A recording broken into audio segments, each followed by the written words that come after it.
Mass deportations are underway for more than 12,000 Haitian immigrants in South Texas. They have been living in a makeshift camp near the border in Del Rio. Most of them are Haitians who traveled to South America after the 2010 earthquake. The Department of Homeland Security is trying to deter more from making the trip. Activists say the U.S. should not be deporting these people back to Haiti. CBS News national correspondent Manuel Bojorquez reports. More than 300 Haitians arrived back in their home country Sunday, and more deportation flights are planned this week as the U.S. government tries to process the more than 12,000 migrants camped out near Del Rio, Texas. One migrant says he was in detention for 4 days in the U.S., 4 days without brushing his teeth, 4 days without a shower. With this section of the U.S.-Mexico border closed, many of the migrants tried to cross the Rio Grande over the weekend, but were confronted by Border Patrol agents on horseback. 36-year-old Haitian migrant Alex Rossier says if he is deported, he will die in Haiti because there's no security in the country. Valverde County Sheriff Joe Frank Martinez wants the federal government to do more. It takes too long to process an asylum claim.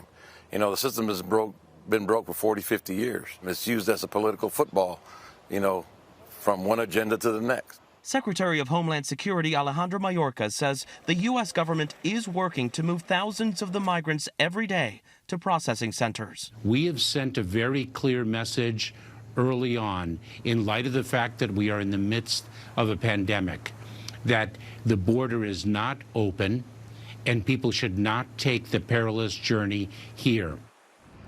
In that interview, Secretary Mayorkas was asked whether there is a contradiction because the U.S. is allowing Afghan refugees to resettle in this country, but deporting Haitians in need. The secretary says those Afghan nationals have been vetted and screened and are being flown into the country, which in his view is different than simply showing up at the U.S. border. Manuel Bojorquez, CBS News, Del Rio, Texas. For more, Nick Miroff joins me now. He is a reporter for the Washington Post covering immigration enforcement and the Department of Homeland Security.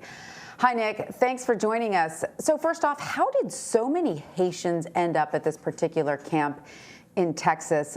That must have been a very, very difficult journey. How did so many Haitians get there? Well, one important thing to point out is that the vast majority of these Haitians did not leave their homeland recently. A great many of them left Haiti years ago and have been living in South America, primarily in Brazil and Chile, until earlier this year when many of them decided to attempt this long and dangerous journey to the United States. So a lot of them have been in Mexico in different shelters and parts of Mexico waiting to come to the border. Others have been in camps in Panama, and many have walked by foot overland through the jungles in Panama. So it's an incredible long journey to reach the U.S. border, and you know, we're seeing extraordinary numbers arrive just in the last week. And tell us about the U.S. efforts to expel many of these migrants. What has happened over the past few days? What's your latest reporting?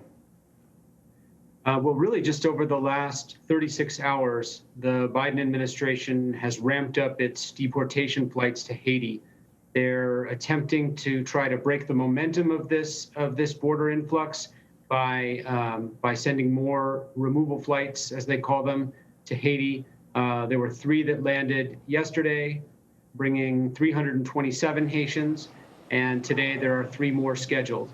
Most of the Haitians who are being returned are not being formally deported. They're being expelled under Title 42 of the U.S. Public Health Code, which basically gives the administration the power to kind of bypass normal immigration laws in a state of emergency, as we have with the pandemic, and to simply board them onto planes and send them back.